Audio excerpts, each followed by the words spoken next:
Spoštovane gledalke in gledalci, lepo pozdravljeni v naši družbi. Danes je naš gost Kevin Venta, strelec, ki ga pravzaprav vsi dobro poznamo in ni tako zelo dolgo, kar je bil gost v naši oddaji Med nami povedano. Ampak v tem času se je veliko zgodilo zanj in tudi na splošno v strelstvu, pa še kar nekaj dodatnih vprašanj se je porodilo zanj, tako da smo ga lepo znova povabili v naš studio. Kevin, pozdravljen. Zdravo. Kako se počutiš tako, ko se poletje bliža h koncu? Vpliva to kako na vas, športnike? Kaj te vem, zdaj odvisno kak na koga. Sej naš šport, v bistvu zunanje discipline se selijo, mislim jih sploh ne bo več, se začne sezona na novo vedno z zračno pištolo, kar je vedno, oziroma zračnim orožjem, kar je vedno notri v telovadnicah in podobno na streliščih notranjih. Tako da, ne vem, meni. Torej, vremenske razmere, letni časi na vas ne vplivajo, čeprav razumem to. Ja, tako je. No, kako pa sicer si preživel poletje, no, tako da smo malo radovedni? Ja, je bilo kar pestro. Tiste zadnje tekme, še tisti zadnji pokal, svetovni pokal v Bakuju, v Azerbajdžanu. Zatem je sledila pavza. Sem imel kar 2 tedna čiste pavze, tako da nisem ne treniral, ne nič fizičnega delal. Takoj zatem pa sem začel na klikanje na suho, to je klikanje na steno, in začel sem letos tudi na novo delati z kondicijskim trenerjem. Aha, kaj to pomeni? To pomeni, da boš pridobil na kondiciji tudi na drugih Ja, sferah? v bistvu fizična kondicija sama kot fizična moč. Tekal sem že par let nazaj, ampak nekako mi ni šlo skozi z časom, zaradi študija pa učenja. Zdaj pa pač probam, da bom tudi to vključil. No, kaj pravzaprav po tvoje dela enega dobrega strelca? Kaj je potrebno? Torej, sedaj sva prišla do tega, ne, da je tudi, oziroma dobro, strelec, tako in tako moraš biti dober, ampak kaj je tisti dodatek k temu, da si lahko še samo boljši? Se pravi, dobra fizična pripravljenost, pa najbrž tudi psihična. Ja, v bistvu to ti je samo osnova, da ti vladaš koliko toliko tehniko. Potem ta fiziologija, da imaš kondicijo in vse to, in kasneje pač psihično, da si tudi dovolj trden, ampak pač vsaka tekma je nekako za sebe. Vsaka tekma gre iz nule in vedno znova se kaj na novo zgodi, kaj novega izveš. V bistvu tu se non-stop dogaja, to ni, da bi se naučil in to je to, in zdaj to vzdržuješ. To je proces, ki traja lahko čez celo kariero športno, to pri strelstvu. No, leto dni je od tega, kar smo se nazadnje pogovarjali, ne? Tako da verjamem, da se je kar veliko zgodilo. Tako da sedaj imaš torej možnost, da nam malo predstaviš svoje uspehe. Vem, da je bilo kar veliko tega. Zdaj, koliko se bom spomnil. Sigurno najbolj iz lanskega leta nov državni rekord z malokalibrsko pištolo na 50 metrov. Prejšnji rekord je bil star kar 43 let. Potem januarja sem bil tudi jaz presenečen, da mi je tisti drugi dan v Rušah šlo odlično. Sem postavil nov državni rekord z zračno pištolo na 10 metrov. Popravil sem ga za en krog, prej je bil 584, zdaj je 585, star rekord pa je bil 19 let, nekaj takega. Potem pa kakšen odličen dosežek iz svetovnega pokala, recimo svetovni pokal München, tam sem dosegel odlično 14. mesto. Nažalost mi je zmanjkal samo en krog do finala, kar bi bil moj prvi finale na taki večji tekmi. Pa tudi svetovni pokal Baku, tam je uspel z zračno pištolo na 10 metrov rezultat 576, kar je do zdaj moj najvišji rezultat na večji tekmi. S tem sem dosegel, mislim, da 23. mesto in pa 20. mesto z malokalibersko pištolo na 50, kar je tudi zelo dobro. No, vsi ti tvoji uspehi oziroma uvrstitve so dokaz, da delaš dobro, da si na pravi poti. Verjamem, da imaš tudi kar veliko načrtov za novo sezono. Torej, sezona se verjetno jeseni začne nova, ne? Ali kako imate to pri strelcih? Ja, v bistvu letos je bilo malo drugače, ker so bile olimpijske zdaj avgusta in v bistvu zdaj ni bilo nobenih tekem. Zdaj so se začela regijska, v bistvu regijska tekmovanja so mimo. Septembra pa nas čaka še državno prvenstvo na 25 metrov discipline, pa vikend zatem še na 50 metrov. Tako da v bistvu to še spada vse v to sezono, ni še nova sezona. Zatem še 13. septembra potujemo študenti na svetovno univerzitetno prvenstvo na Poljsko. In v bistvu za vsem tem se začne nova sezona, se začnejo nova ligaška tekmovanja, slovenska, tudi vse mednarodne tekme znotraj zunaj Slovenije in pa tudi nova sezona Bundesliga v Nemčiji. To pomeni, da bo kar napeto, ne? Ja, v bistvu tako vsako leto. Vse pa nekako vidim, da se pač vse skupaj stopnjuje. Više, ko si z rezultatem, težje je to vzdrževati. Aha. No, kako pa, kje pa se vidiš, recimo, ko se primerjaš z vsemi ostalimi na svetu, no? Če si bil na svetovnem prvenstvu, če se primerjaš torej z svetovnimi strelci, tistimi, ki so res uspešni, recimo, jim zavidaš kaj, vsa tista višja mesta? V bistvu ne, v bistvu sem vesel za vsakogar, ki pač dosega vrhunske rezultate. Vem, da za tem je ogromno odrekanja pa dela. V bistvu sebe nekako vidim, da pač kot amaterski športnik in tudi tam lahko na kaki tekmi pariram z profesionalci, ker večinoma je profesionalcev, tam top 30 gor so sami profesionalci in je pač zelo težko za mene. Tako da, ja. Ampak uspešen si, ne? Vidim, da grejo rezultati gor. Zdaj, v bistvu, moj plan oziroma želja je tudi, da bi kdaj lahko se profesionalno lotil, ker vidim, da imam potencial, da bi šlo. Pa je možno to v Sloveniji? Ja, je možno. Sej se vidi pri naših strelcih, pri Rajmundu, pri Živi, pri Robiju, pri Željku. Oni so vsi športni enoti zaposleni, zraven tega pa še mogoče nekaj malega delajo. Rajmund ima trgovino in še ima to nek dodatek, ker samo to zaposlitvijo, recimo, da sam živiš za sebe, imaš svojo hišo in vse, svojo je zelo težko z minimalno plačo, že nasploh je težko preživeti. Tako da je vseeno potrebno, ne? Ja, nekaj dodatnega. Ja, v Evropi, na Zahodu je to seveda drugače vse skupaj, ne? Več denarja je v tem.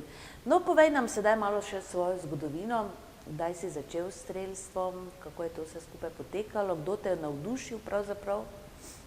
To je bilo v bistvu leta 2010, v februara, tam med počitnicami. V bistvu takratna moja punca, ona je v bistvu trenirala prej že z zračno puško in sem šel pač pogledat iz radovednosti, kako to izgleda. Pa je bil tam tudi trener Steven Vojčanec in mi je dal probati s pištolo zastreljati in smo naredila par strelov. Se mi je zdelo zelo zanimivo in pač po tistem treningu me je pač vprašal, če bi želel pač hoditi na strelski krožek. In zatem smo v bistvu začela trenirati vsak dan. Za 3-4 mesece pa je bilo državno prvenstvo, meni se zdi, da takrat v Portorožu, če se ne motim. In tam sem bil kot mladinec v kvalifikacijah tretji, v finalu pa sem končal kot četrti.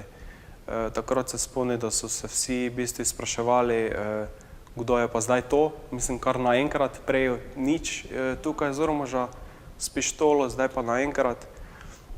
In ja, v bistvu kasneje sva trenirala s Stevenom s ciljem, da pridem v mladinsko reprezentanco slovensko, in kar nama je tudi uspelo. Takrat so, v bistvu, tako kot vsako leto, so 3 kontrolna tekmovanja in če si tam meni se zdi, da zdaj celo med 6 ali med 7, si, oziroma recimo med 3, to je za ziher, takrat se uvrstiš pač v reprezentanco za tisto leto. Si pravzaprav, no ja, 6 let je kar kratka doba, ne? Tako da si dokaj pozno začel s tem športom. Si sploh vedel, kakšen talent skrivaš v sebi? Ne, v bistvu ne, zato ker vedno že od malih nog, že v osnovni šoli sem probal vse mogoče, od rokometa. Rokomet sem kar več časa treniral v osnovni šoli, potem sem probal tudi namizni tenis 2 leti trenirati.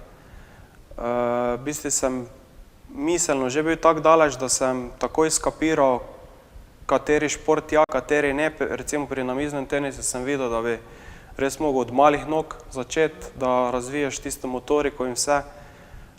Potem sem probal tudi par borilnih veščin, kasneje pa sem pač zaštartal strelstvo in tu sem videl, da grejo rezultati gor in mogoče pa bo kaj z tega.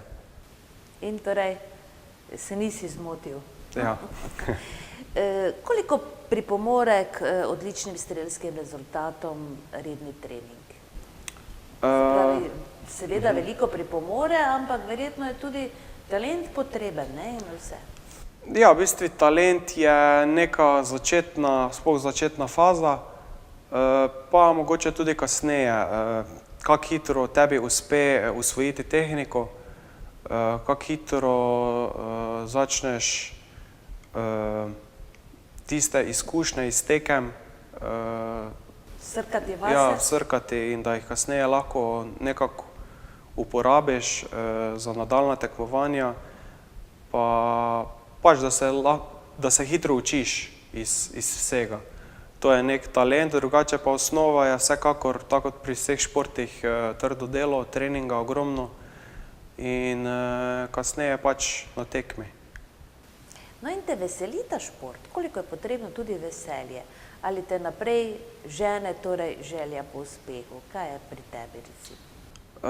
Ja, sigurno je, lahko rečem, pri vsakem športu je neka tista želja, da si uspešen, ampak vseeno se mi zdi, da je na prvem mestu veselje, da imaš res veselje do tega športa, ker ko recimo, če se zgodi, da slučajno pozabiš na to veselje in začneš gledati samo pač tiste želje po uspehih, enostavno začneš, se mi zdi, da preveč, sploh takrat, ko ti ne gre, si mogoče kdaj jezen in čisto pozabiš, da čakaj malo, zakaj sploh treniraš, zato da boš pač jezen po tekmi ali zato, ker te to veseli. In v bistvu takrat se spomnim, če mi recimo ne gre, pač rečem, glej, pač to tekmo pa pač ni šlo, ampak vseeno jaz bom to naprej delal, ker to me veseli. No, koliko recimo v takih trenutkih porazov lahko pomaga kakšen dober psiholog, recimo, so kakšni takšni prisotni na teh vaših tekmah? Ja, zdaj v bistvu s psihologom se dela v bistvu zato, da ti znaš preventivno že med samo tekmo reagirati na slabo in tudi na dobro.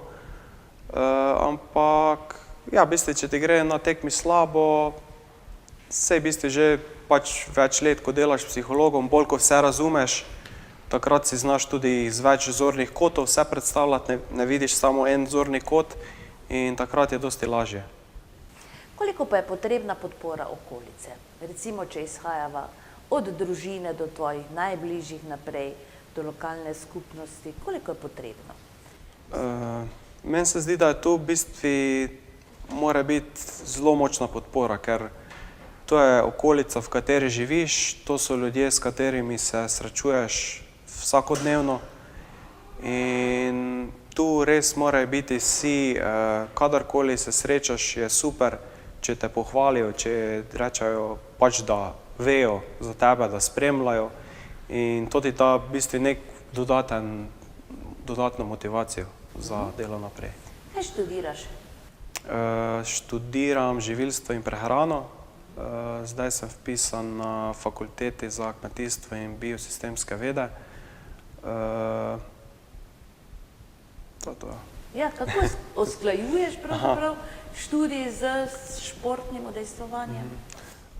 Zdaj mi je v bistvu zelo težko, ker pač delam iz prejšnje šole diplomo in na tej novi šoli in iskreno povedano pač zadnje čase zelo težko uskladim. Recimo, rečemo, da se pozna že tudi pri letih, čeprav sem še komaj 25 let star. Prej se spomnim, da sem lahko 3 leta kar hodil pač od jutra do recimo 3 v šolo, normalno vaje, pač teorija in vse to. Kasneje sem prišel v dijaški dom na kosilo, trening, večerja in potem sem itak bil tako zmatran, da sem lahko šel samo spat, mogoče sem še kdaj malo za šolo se učil. In to v bistvu vsak dan tak, v petek domov, jaz rečem, cote sem vrgel v kot na trening, se pripraviti na tekmo, ki so ponavadi v soboto in nedeljo. V nedeljo po tekmi domov, sveže cote spakirati, pa naprej isto. In to je trajalo 2-3 leta. In v bistvu takrat je šlo, ampak vidim, da to ne gre v nedogled, ker enostavno noben človek ne premore toliko energije, da bi lahko to delal leta in leta. In zatem sem si rekel, ok, Kevin, zdaj pa ali boš pač šel na maksimum in sem si rekel 2 stvari največ, to pomeni diploma pa strelstvo ali pa delo pa strelstvo ali pa zdaj pa pač probam nekako tako usklajevati. In kako ti uspeva?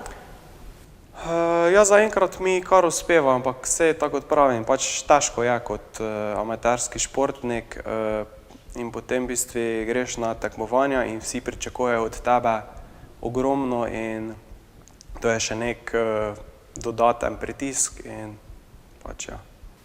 No, kakšni so pravzaprav to pritiski oziroma koliko ti pritiski vplivajo na te, ko si na tekmovanju in veš, da se od tebe pričakuje še in še? Te dela to živčnega, recimo? Ja, v bistvu se zato pa delam s športnim psihologom, da to v bistvu sproti nekako uravnavam, da znam to kontrolirati tudi, ker tudi takrat, ko že znaš zelo dobro kontrolirati vse na tekmi, zgodi velikokrat, da ne vem, ti gre recimo slabo in potem ti začne hoditi te misli, joj, kaj pa bojo zdaj drugi rekli, zdaj pa mi ne gre. In pač enostavno treba to odmisliti, se s tem boriti in na koncu pač se vidi rezultat. No, težko si predstavljam recimo, ampak če gledam iz svoje perspektive, recimo, imamo li pač ljudje slabše pa boljše dneve, ne? Koliko je odvisno to, recimo, pri tekmovanju? Ja, zdaj tako je, recimo pri strelstvu, če ima nekdo res dober dan in da mu gre vrhunsko, zna priti tudi do kakšnega svetovnega rekorda, pa tudi do zelo dobre uvrstitve. Nekateri, ki so zelo talentirani strelci, prihajajo redno v finala, Tudi, ko jim ne gre, lahko pridajo finale, ampak tako kot vsak športnik ima lahko slab dan in takrat je lahko tudi na polovici ali pa celo med zadnjimi konča. Torej, bilo bi dobro, seveda, da tudi izvemo, kako si recimo napraviš urnik za en določen dan, torej, ko imaš študijske obveznosti, potem vse to, kar spada zraven in trening. Treniraš vsak dan? V bistvu treniram vsak dan in zato te urnike, jaz sem v bistvu prej nekako vedno hotel, da imam za celi teden plan, ampak se dogaja dostikrat to, da ne vem, ti gre navzkriž tam 15 minut, pa tam se malo zavleče, pa tam in potem mi nekako se ne izide vsem tem in potem samo gledam na uro in ojoj, zdaj pa bi mogel to pa in se mi zdi pač za mene je to preveč stresno in zdaj pač nekako delam sproti. Pač točno vem, koliko delam treninga, koliko delam študijske obveznosti in vse ostalo, ker si v bistvu vse sproti spišem. Tu mi zelo pomaga moj športni psiholog, da imamo vse napisano, da spremljamo. Strelski dnevnik si pišem že od leta 2011, takrat, ko sem bil prvič na evropskem tekmovanju in ja, v bistvu to je to. Povej nam še malo o svojih željah, načrtih. 25 let si šele star, ne? Ja, Se verjetno ni zgornje meje za strelce, ne? So tudi veterani in tako dalje. Ja, so v bistvu tudi kakšni starejši strelci, mimo našega Raimonda Debevca itak ne moremo. Potem je en Portugalec, ki ga tudi tako bolj osebno poznam, Joao Costa, zdaj ne vem točno, kako se reče, da ne bo kdo jezen spet. On je tudi čez 50 let star, meni se zdi, da je tudi v bližini Raimondove letnice. Pa tudi še nekaj strelcev je, zdaj ne vem, kaj en Bulgar ali nekdo je puškaš, ki tudi zelo dobro leže strela, ima tudi olimpijsko medaljo. In ja, v bistvu da se, sploh če imaš dobro podporo strani države in pač je pa dejstvo, da pač starejši, ko si, težje ti je držati neko konstanto, potem pač nihaš in zna se zgoditi, ne vem, da presenetiš na kakšni tekmi, ker dobiš kvoto za olimpijske in potem presenetiš na samih olimpijskih igrah in prineseš medaljo. No, da slišimo, načrti, želje. Ja, zdaj v bistvu moja velika želja je pridobiti sponzorski avto za celo leto, ker v bistvu samo to mi nekako manjka še, da ne bi bil odvisen preveč od doma. Doma imamo 2 avta, tu sem zelo hvaležen svoji družini, svoji mami, da mi pač redno posoja tisti drugi avto, ker brez avta enostavno ne bi mogel, ker rabim, da se lahko sploh peljem na treninge, da se lahko peljem na tekmovanja. Lansko leto mi je uspelo dobiti iz Ptuja, od KAS Auto, sponzorski avto za Bundesligo v Nemčiji. Letos pa, tako kot sem prej rekel, pač mi je želja pridobiti sponzorski avto za celo leto. To je ena želja, druga želja pa so seveda zdaj se začne naslednje četrtletje olimpijsko, oziroma 4 letje se reče, ja, do Tokija in pač to je neka velika želja glede rezultata, osvojiti kvoto za olimpijske igre v Tokiju in pa pač izpopolniti se v vrhunskega športnega strelca. To so neke recimo 3 glavne želje. Se pravi, olimpijske igre v Tokiju so tvoj cilj, želja torej. No, kakšna je to kvota recimo, za kakšno kvoto gre? Ki se treba torej doseči, da sploh lahko greš zraven? Zdaj je to na hitro povedati, to me v bistvu dostikrat me ljudje sprašujejo in potem vsakeč probam nekako na hitro povedati in malo kdaj, da mi uspe, da na hitro razložim, bom probal. Pač na tisto zadnjo leto se določijo tekmovanja vnaprej, na katerih bodo delili kvote. In zdaj je bilo tako, da so na svetovnem prvenstvu, ker je pač večje tekmovanje, podelili od 4 oziroma 5 do 6 do 7 kvot celo na disciplino. In recimo 5 kvot je bilo na pištolsko disciplino, prvih 5 je dobilo kvoto.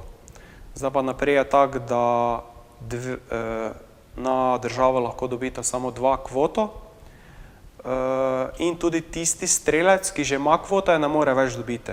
To pomeni, lahko samo en drug strelec potem dobi iz iste države. In ko se ta kvota zapolni, potem država tista ne more več kvote dobiti. In to je v bistvu iz tekme v tekmo, recimo naslednje tekme, ko so, se zgodi, ne vem, si 10. in če ima prvih 7 kvoto, 3 kvote se podelijo, dobijo avtomatsko naslednji 3, torej 8., 9. pa 10. In ponavadi je tako na tistem zadnjem evropskem tekmovanju pred olimpijskimi, je za tisto zadnjo kvoto, da jo loviš, je ponavadi 16. mesto.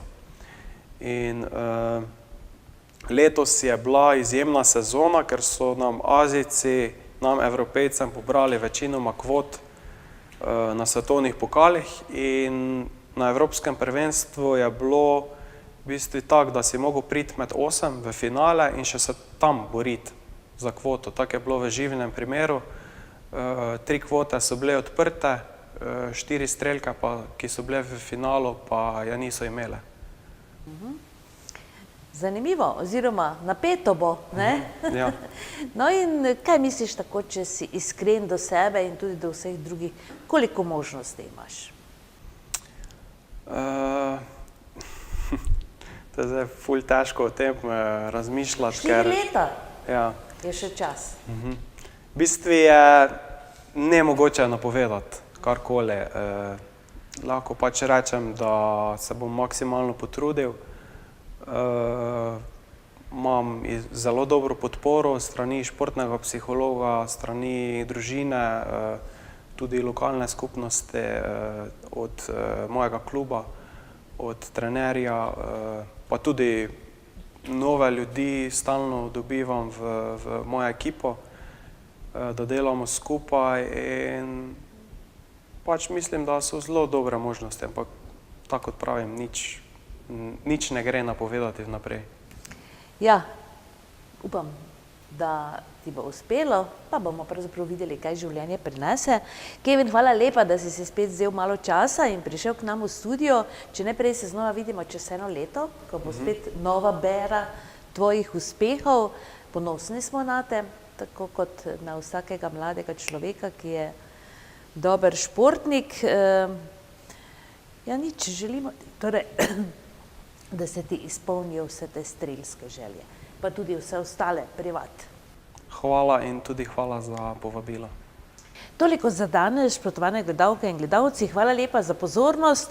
Kevin Venta je bil z nami, ja, športnik, mlad športnik, ki obeta.